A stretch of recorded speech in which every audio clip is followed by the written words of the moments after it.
네, 오늘 여기 계신 분들께는 재미의 조건 한 권씩 선물로 드릴 예정이거든요. 그래서 오늘 이야기 들으시면서 궁금하셨던 것들은 나중에 또 책에서 찾아보시면 굉장히 좋을 것 같습니다. 오늘은 책과 영화를 오가면서 이야기를 나눠볼 예정인데요. 영화 이야기로 시작해볼까 합니다. 지금 이 상영관이 돌비 시네마관인데요. 사운드 중요한 영화는 여기서 봐야 한다는 것은 정말 국룰이 아닌가 생각을 하고 있습니다. 이 상영관에서 휴민트 상영한다는 토크라서 다 각별한 데가 있는 것 같은데요. 휴민트 작업하시면서 사운드 면에서 특별하게 공들이신 부분 이야기해 주시면 좋을 것 같습니다. 일단 그 녹음을 해주신 그 사운드 디자이너 분은 저하고 아라한 때부터 같이 일을 하신 김창석 대표님이라는 분인데요. 모노콘이라는 스튜디오를 운영하고 계신 그 굉장히 그 소리 그 만드시는 분들이 여러 성향이 있는데 굉장히 이제 막 크고 힘 있는 걸 선호하시는 분도 있고 근데 이분은 그 밸런스를 굉장히 중요하게 여기시고 그리고 아주 미세한 디테일들 조절을 되게 중요하게 여기셔서 사실 이분의 소리의 그 진가는 정말 극장에서 봐야 돼요. 그리고 동시 녹음을 하시는 정군 동시 녹음 기사님이 저하고 그분도 알았는 때부터 같이 일을 하신 분인데 저희의 기준은 소리를 잘 만드는 기준은 현장의 동시 녹음을 최대한 잘 살린다. 그러니까 소리라는 것도 유행을 타서 많은 분들이 이제 후시 녹음을 해야 대사가 잘 들린다고 생각하시는 분들이 계신데 후시를 해도 안 들리는 데서는 안 들려요. 그러니까 이게 이제 배우들의 어떤 말의 속도나 그 나중에 최종 믹싱 때 밸런스나 뭐 이런 것 때문에 그리고 영화 음악도 이 악기에 대사가 있을 때는 그 음역대를 해치지 않는 악기를 막 사용하고 뭐 이런 것들이 있거든요. 그런데 지금 최근은 미국도 그렇고 다 이제 동시 녹음을 선호하는 추세예요. 그 이유는 뭐냐면 후시 녹음을 하게 되면 아무래도 배우들이 스튜디오 부스 좁은 부스에서 녹음을 하게 되면 그 감각을 다시 깨우는 것도 너무 시간이 걸리고 그리고 그 현장에서의 그 이를테면 배우의 연기하는 소리나 그 아주 미세한 모든 것들 물론 나중에 더 보충을 하기도 하지만 우리가 그 앰비언스라고 하는 그 룸톤이라고 하는 그 이를테면 공기 같은 것들 그런 것들도 되게 중요하기 때문에 현장에서 찍고 저는 모가디슈 할 때부터는 어떻게 하냐면 현장에서 예를 들어서 그 동시 녹음 촬영을 하면서 소리가 약간 안 들리거나 어쩔 수 없이 뭐 이를테면 다른 기계들이 돌아가거나 해서 그 동시 녹음을 못 쓸 때가 있거든요. 그러면 그 컷을 하고 난 다음에 다른 소리들을 다 끄고 요즘 이제 모니터가 있고 이제 현장 편집도 하고 하니까 배우들이 그 현장에서 일종의 후시 녹음을 현장에서 해요, 바로. 그렇게 하는 식으로 동시 녹음을 최대한 잘 만든다. 뭐 이것이 원칙입니다. 동시 녹음이라고 하는 게 영화에서 영화를 보는 입장에서 가장 확 와닿는 부분은 대사만큼이나 액션이 아닐까라고도 생각하게 되거든요. 그래서 그런 부분에서의 사운드 연출 같은 것도 어떻게 하면 더 실감나게 내가 만든 것 같은 내 옆 사람이 만든 것 같은 느낌을 줄까에 대해서도 많이 고심하셨을 것 같거든요. 액션 장면은 사실 동시 녹음으로 다 할 수가 없죠. 특히 총소리 같은 경우도 그 총소리가 크긴 하지만 우리가 사용하는 총이 실제 발사되는 총이 아니라 공포탄을 쏘기 때문에 이 소리가 또 실제 쏘는 거랑 달라요, 소리가. 그리고 사실은 우리나라가 미국의 그 소리 기술을 못 따라가는 영역이 몇 개가 있거든요. 그게 자동차 소리, 말발굽 소리, 총소리예요. 그거는 그쪽의 역사가 너무 오래돼서 그 따라하기가 진짜 힘든데 그래서 지금 우리 녹음한 김정욱 대표님이 군도라는 영화도 하셨는데 그때는 말발굽 소리를 미국에서 그냥 해가지고 왔어요. 그리고 말들이 뭐 좀 체형도 다르고 그래서 액션 영화 소리 작업은 나중에 그 작업을 진짜 많이 합니다. 그래서 우리는 제가 만드는 영화들 그리고 저희 외인의 강에서 만드는 영화들은 그 그러니까 배우들의 후시뿐만이 아니라 그 녹음실에서 요구하는 그러니까 따로 녹음하는 일정을 따로 몇 주를 빼요. 그래서 영화 속에 필요한 뭐 자동차 소리, 뭐 그 펀치 사운드 같은 거는 뭐 이제 그 녹음실에서 워낙 잘 하니까 뭐 총소리라든지 특수한 소리들을 녹음할 수 있는 일정을 따로 빼가지고 하는데 그 참 힘든 일이죠. 막 그 뭐 예를 들면 이 영화에서 여러분들 뭐 잘 느끼실지 모르겠지만 그 구두 소리 있잖아요.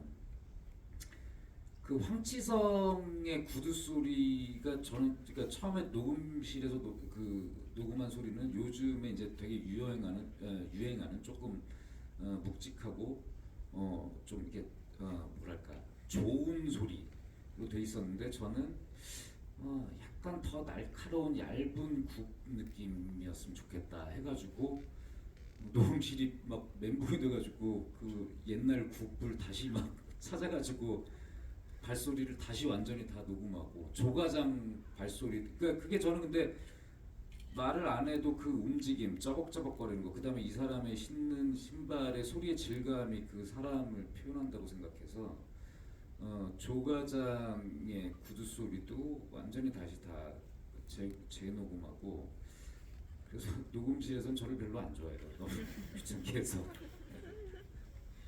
네, 저는 휴민트 영화관에서만 두 번 보고 어제까지 세 번 봤거든요. 근데 지승호 작가님께서도 이제 이 재미의 조건이라는 책 때문에 인터뷰 준비하면서 여러 가지 이야기를 나누고 또 영화 개봉하고 보시면서 여러 가지 내가 들었던 이야기가 이렇게 스크린에서 현실화되는구나 하고 생각하신 부분도 있을 것 같은데요.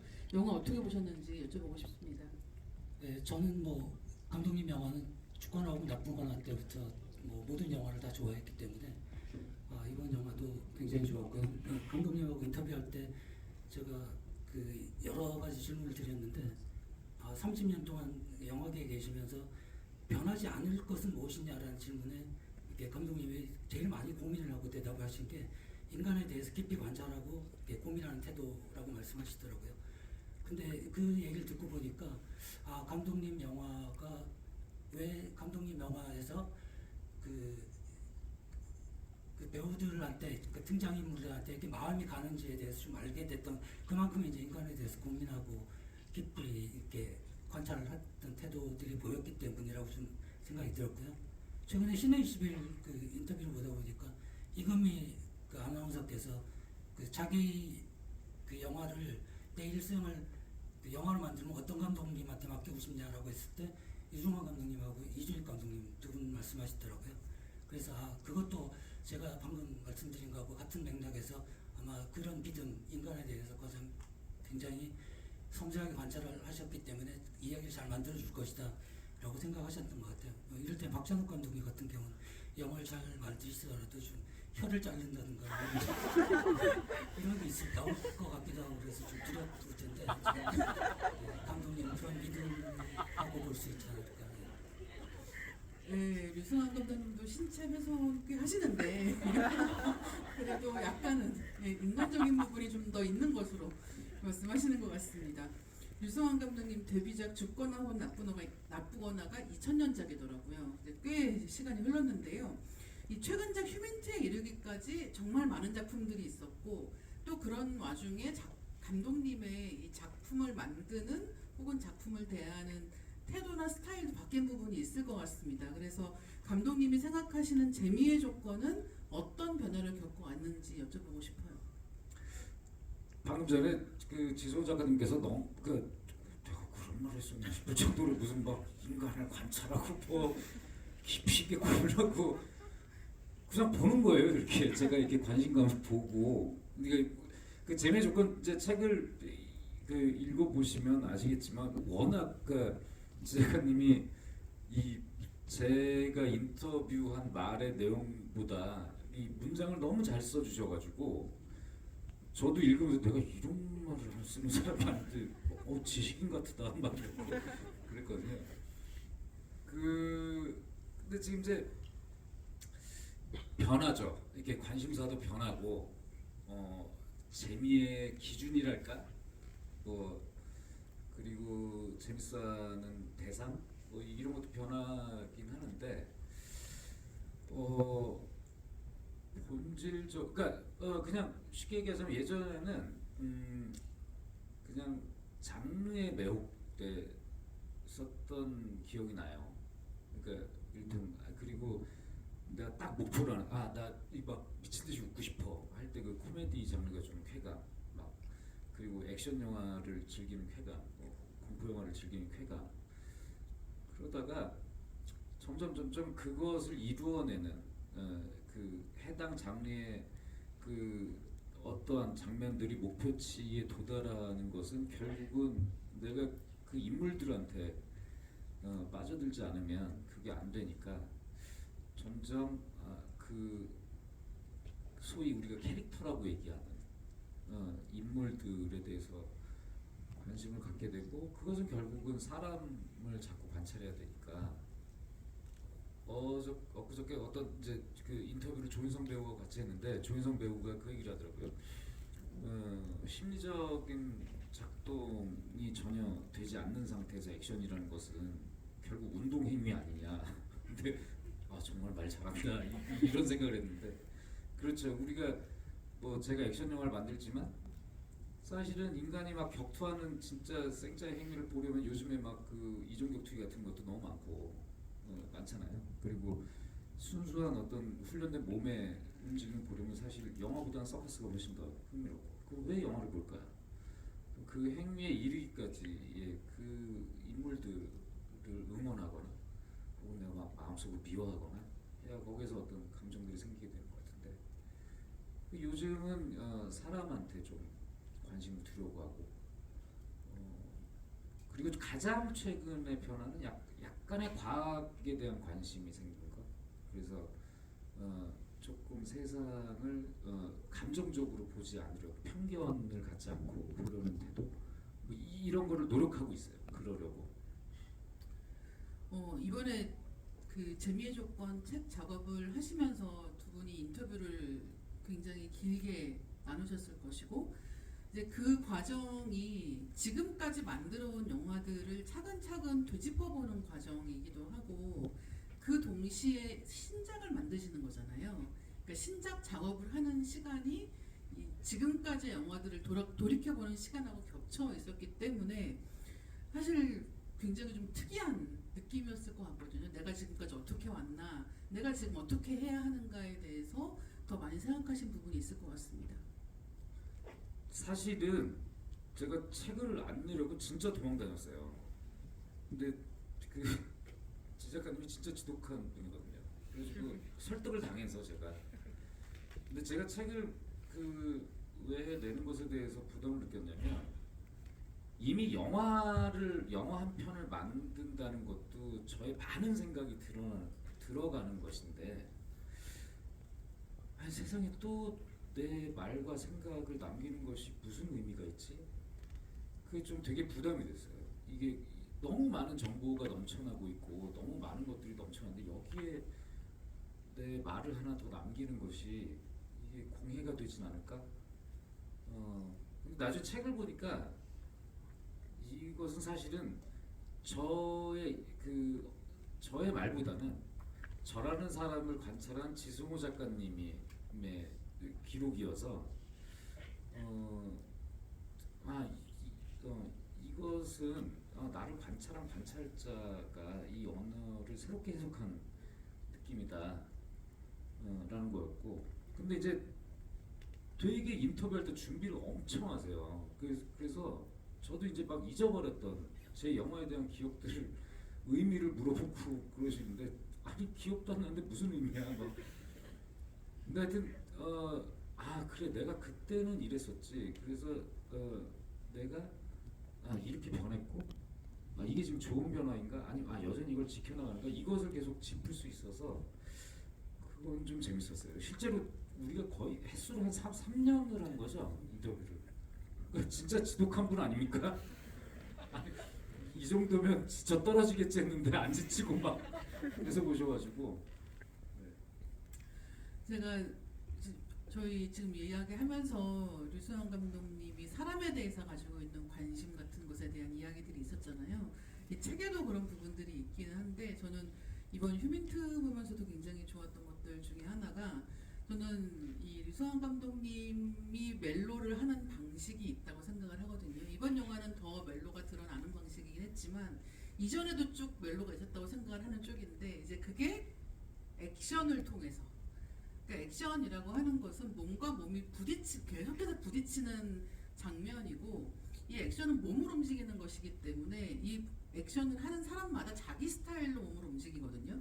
그러니까 그런 것들이 결국은 자기를 드러내고 다른 사람과 밀착하는 과정을 통해서 일종의 커뮤니케이션을 하는 거기 때문에 저는 그런 부분에서 굉장히 좀 독보적인 멜로 연출 방법을 가지고 계시지 않았나 생각을 했습니다. 근데 이번에 휴민트에서도 그런 부분이 굉장히 잘 살지 않았나 생각을 했는데 지승호 작가님께서는 영화 보시면서 내가 그동안 인터뷰하면서 들었던 말들이 휴민트에서 펼쳐지는 그런 경험들을 하셨을 것 같거든요. 그래서 혹시 영화 보시면서 내가 이런 말 들었었는데 이 장면 보니까 좀 연결되는 것 같아 이렇게 생각하셨던 장면이 있다면 어떤 장면일까요?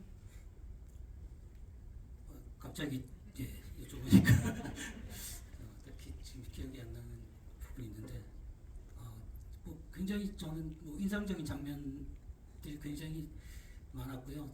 이 조인성 배우님의 액션서부터 해가지고 처음에 그 박정민 배우님의 그 등장신 같은 경우에도 이게 그렇게 긴장될 일인가? 이 다트로 막 던지는데 뭐 이런 생각이 들 정도로 굉장히 그 감독님께서 말씀하실 때 여러 가지 그 상상을 많이 하신다고 이번에도 뭐 총알 개수까지 다 계산하셨다는데 뭐 강한 자들의 치질까지 이렇게 뭐 계산하는 유쾌한 상상력 뭐 이렇게 말씀하셨는데 그런 아이러니한 것들이 많이 드러났던 것 같습니다. 그리고 황치성 그 역할을 맡은 그 박혜준 배우님의 그 역할도 어떻게 보면 굉장히 아이러니한 캐릭터인데 그 좀 납득이 되게끔 저 사람도 뭔가 사연이 진짜 나쁜 놈이지만 뭔가 사연이 있는 것 같다라고 하면서 굉장히 품위 있게 협박을 하지 않습니까? 그런 태도들이 다 보면 이제 그동안 감독님이 쭉 얘기하셨던 그 말씀에서 나왔던 장면들이 아닌가 생각이 됩니다. 그 재미의 조건에 이런 말이 있습니다. 아무리 실력이 뛰어나도 팀워크를 해치거나 관계의 에너지를 소모시키는 사람과는 함께 일하지 않겠다는 분명한 기준이 있다. 리액션이 곧 이성이라는 판단 기준을 세웠다고 할 수 있다. 영화는 협업의 예술이기 때문이다 라고 하셨는데요. 그런 의미에서 휴민트 함께 작업한 배우들 자랑 한번 해주세요. 아까도 저희 이제 대기하면서 이 기자님하고 그런 얘기를 좀 했었는데 그 영화를 만들다 보면 극도로 예민해지는 순간이 한두 번이 아니라 자주 있거든요. 특히 배우들은 카메라 앞에 서서 레디에서부터 컷까지 그 정말 완전히 다른 세계로 한번 들어갔다 나오기 때문에 그러니까 정말 예민해질 수밖에 없어요. 제가 봐도. 그러다 보니까 항상 그 연출하는 사람의 입장에서 그 배우의 컨디션을 계속 눈치를 볼 수밖에 없거든요. 그 눈치를 본다는 것이 나쁜 의미가 아니라 저 배우가 지금 오늘 뭐 좀 몸이 안 좋은가? 잠을 잘 못 잤나? 허리가 아픈가? 뭐 이런 게 다 신경이 쓰여요. 뭐 집에 무슨 일이 있나? 근데 이번 하면서는 진짜 그 단 한 명의 배우도 제가 그 컨디션을 신경 안 쓰게 해줬어요.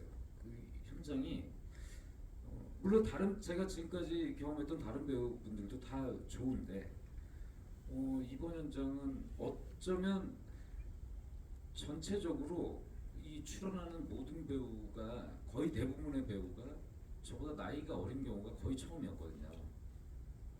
물론 이제 의성이 형도 계시고 장현석 선배도 계시고 한데 그분들은 좀 논외로 치고 그래서 그런가 이게 내가 나이를 먹어서 그런가 싶기도 하고 근데 그렇진 않은 것 같아요.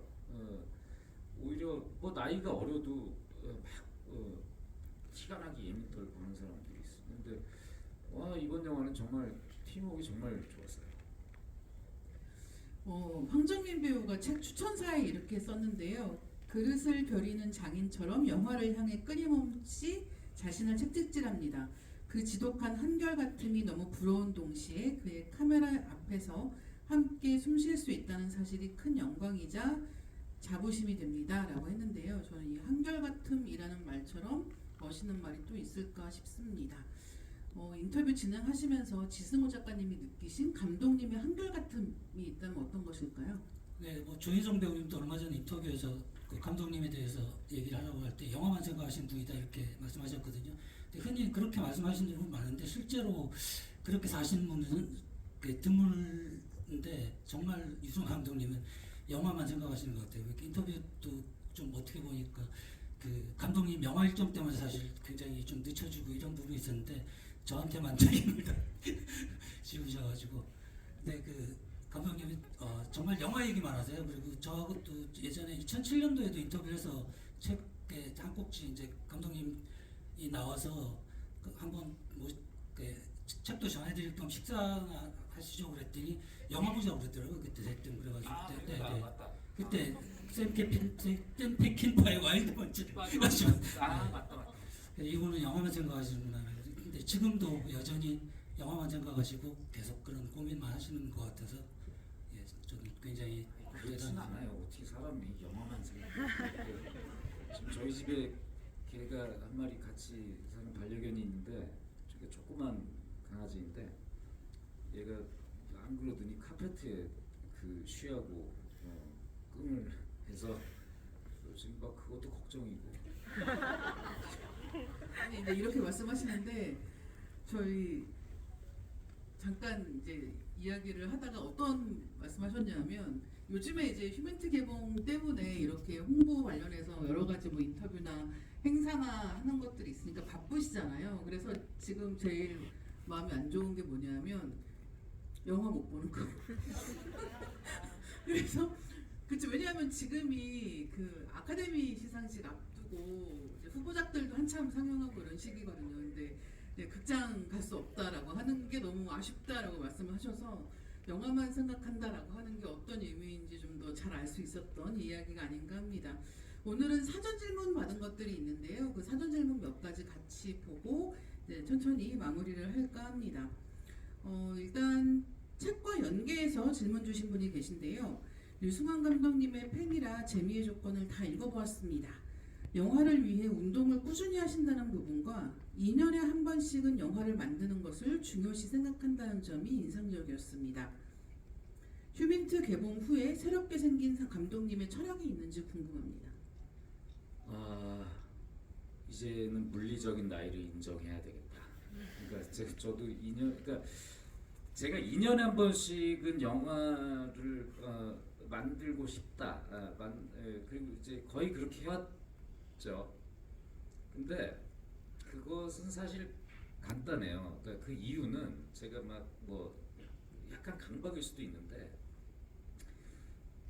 일하지 않는 자 먹지도 말라라고 저는 영화를 만드는 게 직업인 사람이잖아요.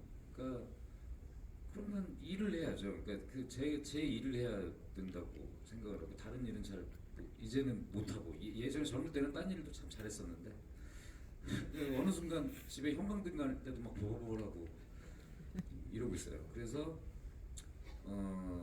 좀 이게 옛날 생각일 수도 있지만 저는 여전히 현장에서 그러니까 제가 잘 쓰는 말이 영화 감독이라는 것은 그 장사꾼의 머리와 예술가의 심장과 노동자의 손발을 가진 사람이다라는 표현을 쓰는데 제 힘으로 노동을 해서 먹고 살아야 되기 때문에 그래서 그런 거고. 근데 이제 나이가 드니까 2년에 한 번씩 먹는 건 정말 힘들구나 이제. 진짜 힘들구나. 그래서 약간 이제 이 사이클도 조금 뭐 이제 좀 자연스럽게 맞춰야 되니까 너무 강박적으로 안 하고 조금 이제 좀 속도를 좀 천천히 해도겠다. 그 변화가 좀 제일 큰 것 같아요. 저는 이 재미의 조건 읽다 보면 되게 재밌는 얘기 많거든요. 근데 이제 그런 이야기들 중에 원래 내가 찍으려고 했던 영화가 아닌데 나한테 결국 온 영화들, 뭐 부당거래라든가, 예, 뭐 이런 이야기들이 있단 말이에요. 그러니까 결국은 내가 어떤 영화를 찍게 될지에 대해서 처음부터 계획을 치밀하게 세워서 그 영화를 박아가는 경우들도 있겠지만 어떤 경우에는 이거 다른 사람이 연출하는 게 좋겠어로 시작했다가 결국은 나한테 와서 내가 제대로 하게 되는 이제 그런 일들도 있단 말이죠. 그래서 영화 이렇게 오랫동안 찍으시면서 와 이거 내가 결국은 찍게 되겠구나 하는 순간에 예감 같은 게 있으신가요? 아 그런 건 잘 없어요. 제가 사실 뭐 이렇게 그 영화 감독이라고 해서 엄청나게 막 어떤 그 굉장히 예민한 촉이 발달해 있거나 그런 분들도 있지만 저는 좀 그런 사람은 아니고 근데 이제 제가 그런 경우가 부담거래가 그랬고 모가디슈가 그랬고 밀수가 좀 그런 영화였거든요. 그러니까 제가 처음에 하고 싶었으나 이미 다른 분의 손에 있거나 아니면 전혀 제가 할 생각이 없었는데 뭐 시작을 하게 되거나 근데 모든 것은 이 운명인 것 같기도 하고 자연의 법칙인 것 같기도 하고 그거 모르겠어요 어떻게 됐던 건지 그게 뭐 그럴 운명이었나 보죠. 네, 다음 질문입니다. 감독님 개인적으로 재미있는 영화, 재미란 무엇이라 정의하시는지 궁금합니다. 그리고 그 정의에 따라 이번 휴민트는 어떤 부분에서 특히나 재미있게 만들려고 하셨는지 듣고 싶습니다. 아 제가 최근에 그런 질문을 받았었는데요. 책이 또 책 제목이 재미의 조건이어서 그런지 모르겠는데 요즘 제가 이제 휴민트 무대 인사를 다니잖아요. 여기에도 이제 저희 응원해 주시러 같이 다니는 또 팬분들도 많이 계신데 제가 그 어떤 관객분한테 편지를 이제 받았어요. 그래서 저는 당연히 이제 저한테 편지 주신 분들은 뭐 조인성한테 전해주세요. 그래서 저 이제 당연히 그 셔틀 하러 이제 그런데 이제 저한테 주신다고 근데 읽어봤더니 그러니까 제가 이제 두 분의 사연이 기억이 나는데 한 분은 그러니까 제가 이제 그분의 개인사라 뭐지 자세히는 말씀드리지 못하지만 한 분은 최근에 되게 개인적으로 너무너무 힘든 일을 겪으셨고 또 한 분은 젊은 분인데 지금 좀 어려운 병마와 싸우고 계신 분이에요. 근데 이분들이 각기 다른 이유로 휴민트가 참 좋았다고 그러신 거예요. 거기 써주시는데 그러니까 결국 재밌는 그러니까 절대적인 조건을 가진 어떤 재밌는 영화는 전 세상에 존재하지 않는다고 생각해요. 나에게 좋은 영화 그리고 만드는 사람도 누군가에게 좋은 영화 그 누군가가 여러분들이었으면 좋겠다 하고 만드는 거죠. 사실 저 같은 경우는 여러분들이 누군지 몰라요. 그렇기 때문에 저의 첫 번째 관계는 일단 저 자신과 저와 가까운 사람들이 봤을 때 끄덕일 수 있을 만한 영화. 그 실제로 뭐 여기 아마 책에도 나올 텐데 저는 여기 지금 한 300석 정도 되는 극장에서 한 편의 영화가 상영이 되면 저는 그 상영이 끝나는 순간 301의 영화가 만들어진다고 생각하는 사람이거든요. 우리가 같은 영화를 봐도 기억하는 장면이 다 다르고 같은 장면을 얘기해도 뭐 누구는 거기서 사람 얼굴을 보여줬다고 그러는데 누구는 안 보였다고 그러고 이러잖아요. 그러니까 결국은 어떻게 받아들이느냐 그리고 어떤 시점에 그 영화가 나에게 어떻게 다가오느냐 저는 그게 중요하다고 생각하거든요. 재밌는 영화, 좋은 영화라는 것은 자기 안에 오래 품고 있고 그리고 누군가와 대화를 나눌 수 있는 영화 저는 그것이 좋은 영화라고 생각해요. 예전에는 막 시간을 뚫고 살아남는 영화 아마 책에도 그렇게 나와 있을 텐데 근데 요즘은 좀 생각이 달라졌어요. 특히 코로나를 거치면서 더 그런 생각이 드는데 그냥 한 줄로 그냥 뭐 소비하는 영화가 아니라 이 영화를 가지고 누군가 생각을 나누고 그 기억마저도 되게 소중하게 관계를 더 확장시켜 줄 수 있는 그게 좋은 영화 아닐까 이런 생각을 하고 있어요. 다음 질문입니다. 이것도 사전 질문 주신 건데요. 세 사람 모두에게서 느껴지는 부분이지만 특히나 조 과장을 추동하게 하는 가장 강력한 힘은 죄책감이지 않을까 하는 생각이 들었습니다. 영화 초반에 나오는 "우리 이거밖에 안 됩니까? 라는 대사에서 조직에 대한 회의감과 실망감이 잘 느껴지기도 했고요. 휴민트라는 게 결국 사람을 통한 첩보 활동이기 때문에 사람을 중심에 두어야 하는 일인데도 조직의 수뇌부들은 휴민트들을 일종의 수단으로만 여기는 모습이 중간중간 등장합니다. 아마 조 과장과 달리 사람들을 직접 대면하고 라포를 형성하지 않아도 되기 때문에 상대적으로 감정에 무뎌진 상태가 된 듯한데, 그런 의미에서 이 영화의 제목을 휴민트라고 지으신 이유가 결국 사람에 대한 이야기를 하고 싶으셨기 때문이 아닐까 하는 생각도 들었습니다. 감독님에게 사람은 어떤 의미인지도 여쭙고 싶습니다. 그 이미 그 지금 질문을 해주신 분께서 이미 아주 좋은 답변을 해주셨네요. 그 지금 이제 여기서 말씀드리고 싶은 것이, 그 조 과장이 "우리 이거밖에 안 됩니까?" 그 대사는 제가 쓴 대사가 아니라 강희정 대표가 현장에서 만든 대사였어요. 이거 말고 원래는 조금 더 드러내는 방식의 대사였는데 강희정 대표가 이렇게 말할 것 같다. 근데 너무 그게 훅 오더라고요. 원래 썼던 제 대사를 막 잊어버릴 만큼. 근데 그 근거에는 죄책감도 죄책감이지만 저는 본질적으로 거기에는 좀 염치라는 게 작용한 것 같아요. 그러니까 이 사람에 대한 죄책감, 자기가 저지른 어떤 일에 대한 죄책감이 아니라, 저는 어떻게 보면 조 과장은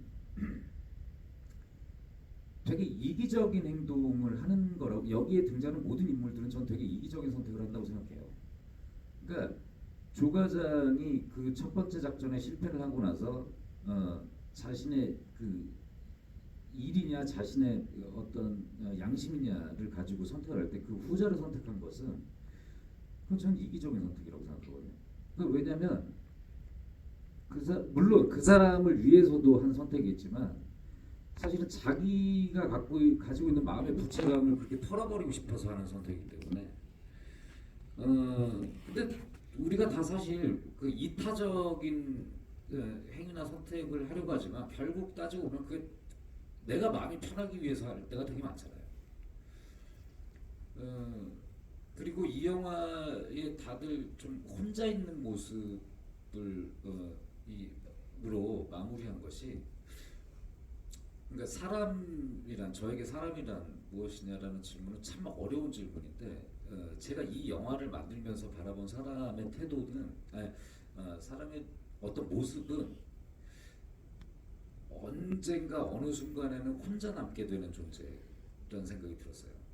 그리고 숙명적으로 우리는 참 받아들이기 싫지만 이별을 해야 하는 존재. 어쩔 수 없이. 그렇잖아요. 우리 다 누구나 죽잖아요. 그러니까 이별을 해야 되고 혼자 있어야 되는 사람들. 그러니까 마지막에 더 쓸쓸한 것이, 대체 왜 이렇게 힘들게 이 과정을 겪었을까? 이것이 과연 누구를 위한 것이었을까? 근데 우리 모두가 다 그런 순간들이 있잖아요, 살면서.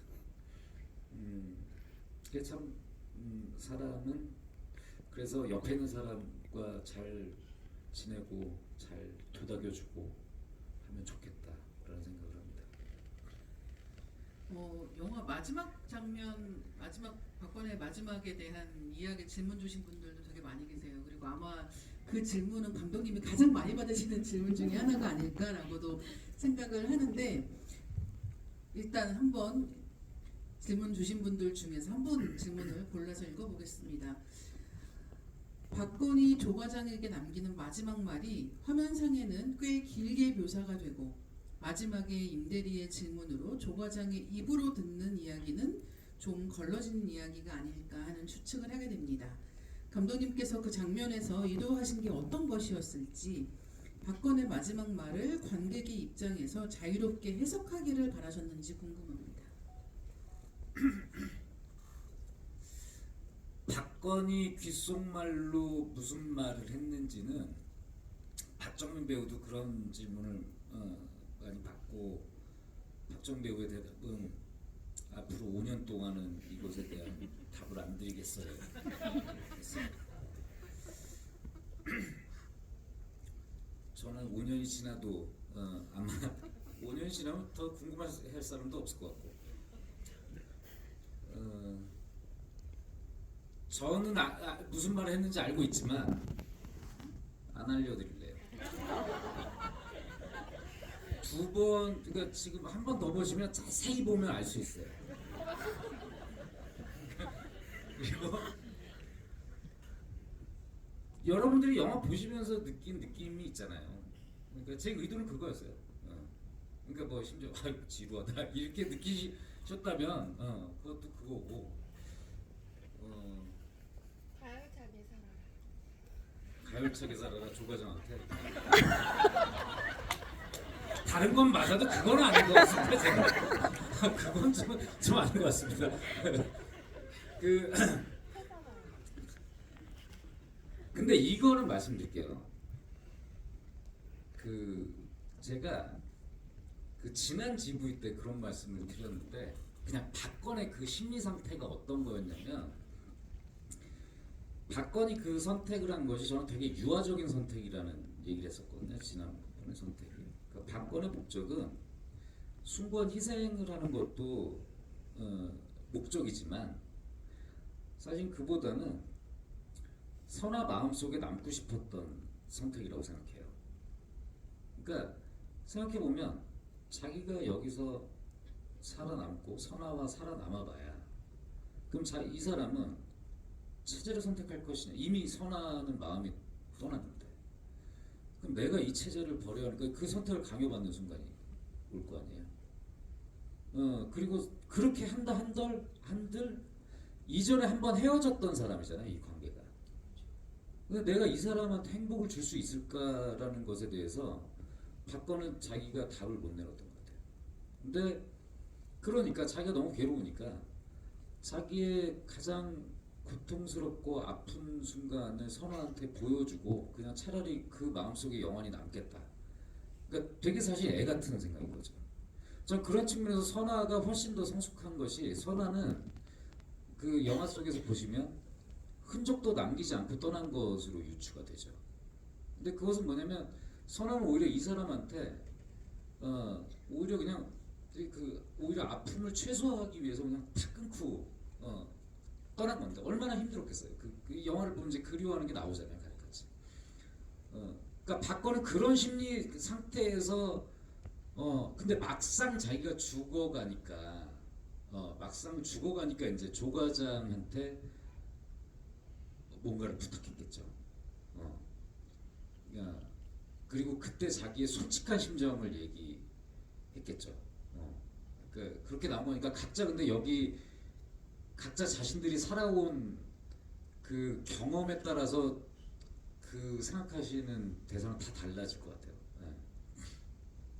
그렇죠. 똑같은 상황에 여기는 모두가 놓인다고 해도 그 순간에 내가 할 수 있는 마지막 진심을 담아서 얘기한다고 해도 다 다른 얘기를 할 수밖에 없기 때문에 그런 어떻게 보면 자유로운 것이기도 하고 또 어떻게 보면은 궁금해 미칠 것 같기도 하지만 몇 번 더 보시면 알 수 있어요. 네, 질문 한 가지 더 드리고 이제 마지막 인사드리고 마무리할까 하는데요. 이 책 속에 그런 부분이 있습니다. 나는 휴민트를 그냥 새 영화라고 생각하지 않는다. 이 작품은 내 창작 인생에서 방향을 조금 틀어야겠다고 느낀 지점에서 나온 영화다라는 말이 있습니다. 이 방향을 조금 틀어야겠다라는 이 부분이 저는 너무 인상적이었거든요.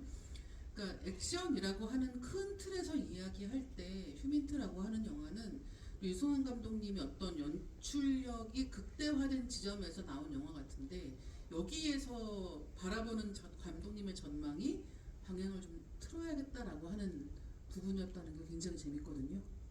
이 인터뷰 제가 이제 휴민트 촬영 마치고 나서 한 거잖아요. 그러니까 제가 라트비아에서 고생하고 그리고 제가 촬영 끝나고 나서 와가지고 응급실 가서 수술을 했는데 그러니까 저기 쓸개에서 엄지손가락만한 돌 2개가 나온 거예요. 그러니까 그 촬영 내내 너무 아팠었는데 그 왜 아팠나 했더니 그 돌덩이 2개를 몸 안에 품고 막 촬영을 했던 거예요. 그래서 아 이게 이럴 일인가 좀제 아내 강희정 대표가 이제 그 수술 마치고 나서 이제 저는 이제 못 깨어나고 뭐 마취가 아직 된 상태니까 의사분이 아니 뭐 하시는 분이에요 하더라고요. 그러니까 진짜 돌이 진짜 커요. 그래서 제가 기념으로 갖고 있는데 냉장고에. 그러니까 뭐 죽을 고비를 넘긴, 그러니까 물론 그게 터졌으면 막 심각했을 텐데 근데 많이 아팠었어요. 근데 이 영화 마치고 나서 정말 후반 작업까지 다 마치고 나서는 뭔가 이렇게 여한이 없는 느낌? 그러니까 진짜 이제 하고 싶은 거 다 해봤다. 이게 그러니까 제가 영화계, 그러니까 정말 영화를 꿈꾸던 소년 시절부터 시작해서 제가 이렇게도 해보고 저렇게도 해보고 막 취향의 극단을 왔다 갔다 해보고 그러다가 이 휴멘트에 나오는 인물들과 정서와 이런 분위기가 제가 못 해봤던 거거든요. 근데 이것까지 하고 나니까 굉장히 홀가분해지고 뭐가 되게 편해졌어요. 그래서 다음 영화가 더 좋아질지 나빠질지는 모르죠. 그거는 제가 다음에 영화를 찍을 수 있을지 없을지도 모르는 거고, 그건 모르는 거잖아요. 뭐 천재지변이 날 수도 있고. 그렇지만 지금 너무 행복한 것은 이게 하고 싶은 걸 다 이게 해봤다. 나는 그래도 해보긴 해봤다. 그 성과에 상관없이. 그런 의미에서 제가 좀 달라질 수 있겠다. 제가 뭐 이렇게 막 거창하게 신이시여 제가 정말 이 영화를 만들었나, 그러니까 이런 건 아니고, 그러니까 제가 저를 알 거 아니에요. 근데 난 정말 이제 이제 말을 할 줄 아는구나. 이 말을 배웠구나. 내가 이게 걸을 줄 아는구나. 이제 좀 그렇게 돼서 마음이 편해서 그런 말이 나온 것 같아요. 네, 이렇게 말씀하시니까 다음 영화가 진짜 궁금해지지 않나라고 저는 생각을 합니다. 그래서 이 다음 영화 어떤 방향으로 갈지, 어떤 작품이 될지, 어떤 배우들하고 함께 하실지 다 궁금해지는 그런 영화가 휴민트가 아닌가라고 생각하고 있고요. 이제 마지막으로 오늘 인사 말씀 두 분께 부탁드리겠습니다. 지승호 작가님부터 듣겠습니다. 네, 제가 원래 좀 말을 잘 못해가지고 여러분들 불쾌하게 일개 인터뷰가 여러분들 불쾌하게 만들지 않았나 좀 걱정이 되긴 하는데요. 네, 와주셔서 감사하고요. 네, 다음에 또 뵙겠습니다. 네, 지승호 작가님의 유머가 집에 가서 잘 때 되면 생각나요. 정말 이상한 매력을 가지신 분이다. 아무튼 지승호 작가님 덕분에 이런 또 인터뷰도 해보고, 그리고 개인적으로 우리 이다혜 기자님은 신의21 출신이신데도 이렇게 오랜 시간 영화계에 같이 있는데 한 번을 못 만났어요. 오늘 그래서 우리 아까 막 너무 신기하다고 그랬었어요. 왜냐면 감독님 2000년도에 데뷔하시고 저는 2000년도에 입사를 했거든요. 네, 오늘 네. 처음 만났네.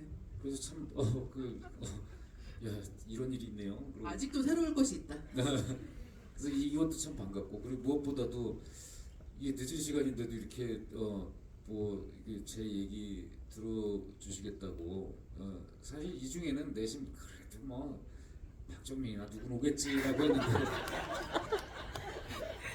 그런 일은 없어요.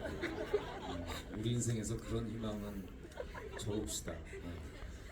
그래서 하여튼 너무 감사드리고,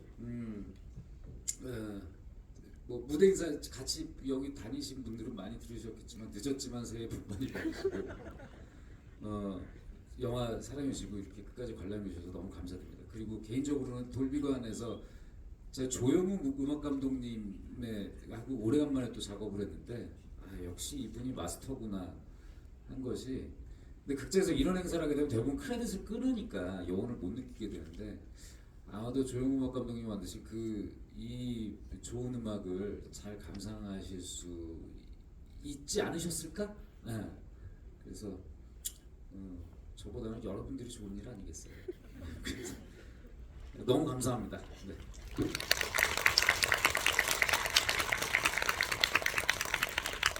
예, 여기 신청하신 분들 중에서 베테랑 2도 극장에서 10번 봤고 휴민트는 벌써 7번 봤는데 볼수록 재밌어요라고 써주신 분이 계시거든요.